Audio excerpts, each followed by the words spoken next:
Good morning प्यारे बच्चों, मैं हूं आपके एजुकेटर पूर्णिमा और हम करेंगे वर्कशीट नंबर 34। आज डेट है 22 सितंबर।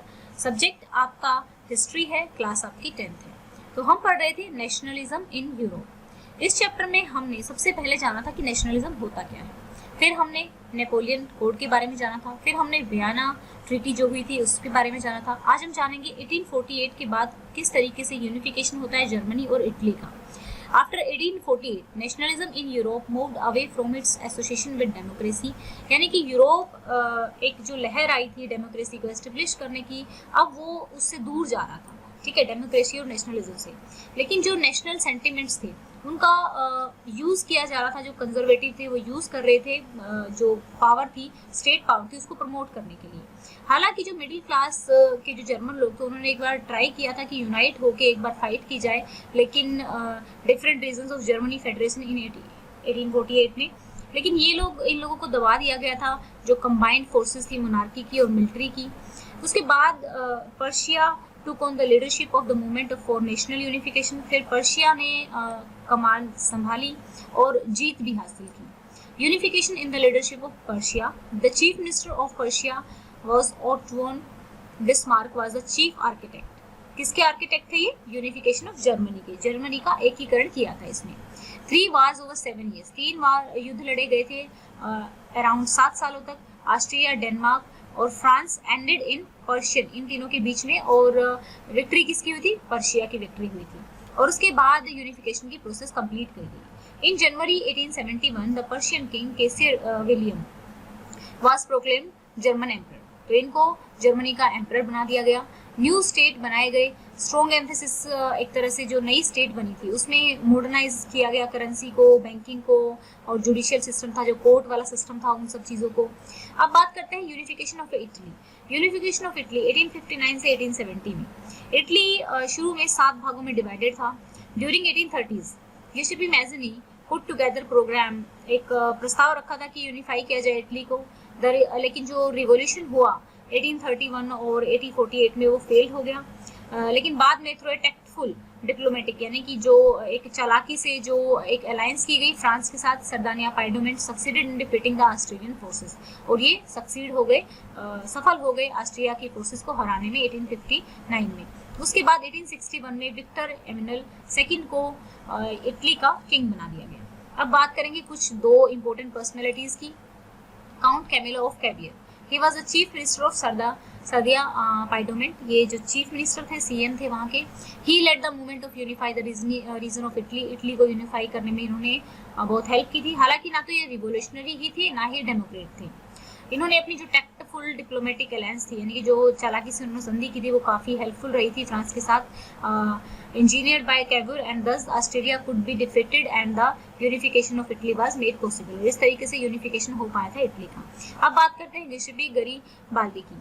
He was not part of the regular troops, वो सैनिक नहीं थे, लेकिन उन्होंने एक आर्मी, जो वॉलंटियर आर्मी थी जिनके पास शस्त्र थे, हथियार, उसको लीड किया था यूनिफिकेशन ऑफ इटली के लिए।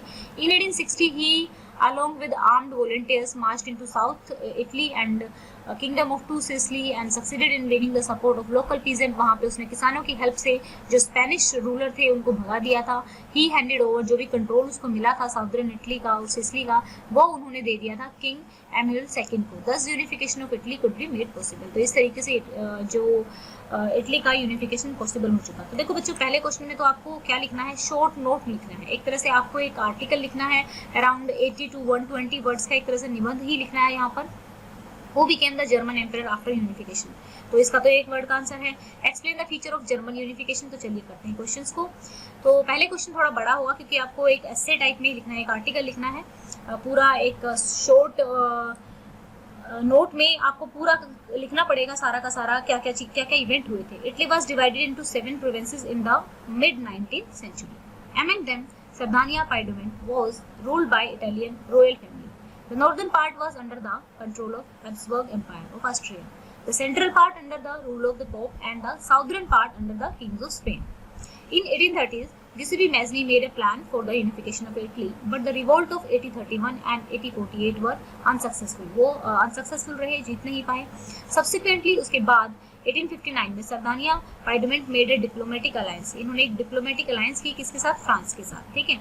Lead by Count Cavour and defeated by the Austrian. इसकी कर लेना यहाँ पे, defeated by the Austrian army. Okay. So अब नेक्स्ट देन इसके बाद क्या होता है? 1861 में Giuseppe Garibaldi, who led Italy's armed volunteer, entered the South Italy and the two Sicilian states को उसने हरा दिया, और जो स्पेनिश रूलर थे उनको भी हरा दिया लोकल पीजेंट्स के सपोर्ट से.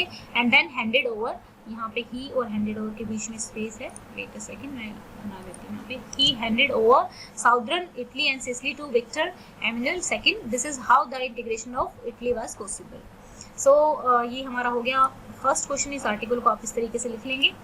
थोड़ा बहुत कम तो क्या करोगे, सारे इवेंट तो लिखने ही पड़ेंगे. Who became the German emperor after the unification? बाकी के क्वेश्चन छोटे ही हैं. In 1871 Kesar William become king of the first unified Germany. फिर आता है कि जो जर्मनी का यूनिफिकेशन हुआ था उसके फीचर्स को एक्सप्लेन करना है. सबसे पहली बात तो इसको लेड किया था पर्शिया ने. Germany unification was led by Persia. After the victory of 3 Wars in the 7 years, जो विक्ट्री हुई थी 7 सालों के बाद, the process of unification of Germany was completed. Kesar William became the king of first unified Germany. Special emphasis किसके को दिया गया था? करेंसी को, बैंकिंग को, जुडिशियल सिस्टम को क्या किया था? मॉडर्नाइज कर दिया गया था. ठीक है, यूनिफाइड जर्मनी में. अब हम करेंगे क्वेश्चन नंबर 4. क्वेश्चन नंबर 4 में क्या दिया हुआ है? ये बोला हुआ है कि 1848 के बाद ऐसा क्या हुआ था कि यूरोप जो है जो नेशनलिज्म और डेमोक्रेसी थे उससे मूव करने लगा था. Because at this time conservative ने क्या किया था? जो नेशनलिस्ट थे उनके सेंटिमेंट्स को, उनका फायदा उठा रहे to increase the power of use किया था. ठीक है, power of state, or establish their political dominance over Europe. Therefore, after 1848, nationalism in Europe started moving away from its association with democracy and nationalism. तो ये थी आज की हमारी वर्कशीट. आई होप आपको अच्छे से समझ में आ गई होगी. जिन लोगों ने पहला लेक्चर देखा होगा नेशनलिज्म इन यूरोप में, तो उनको ये चीज़ें आराम से समझ में आ रही होगी, क्योंकि जो भी चीज़ चल रही है सीरीज में चल रही है, कहानी के तौर पर चल रही है, एक के बाद एक इवेंट हो रहे हैं. तो अगर आपने पिछली वीडियो नहीं देखी है तो आप एक बार पिछली वीडियोस देख सकते हैं, आपको अच्छे से समझ में आ जाएगा.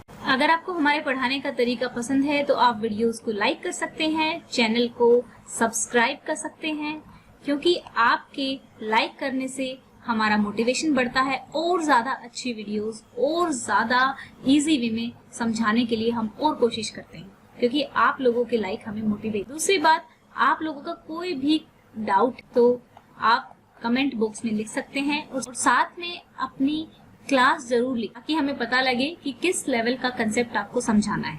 Thank you. Have a nice day. May God bless you.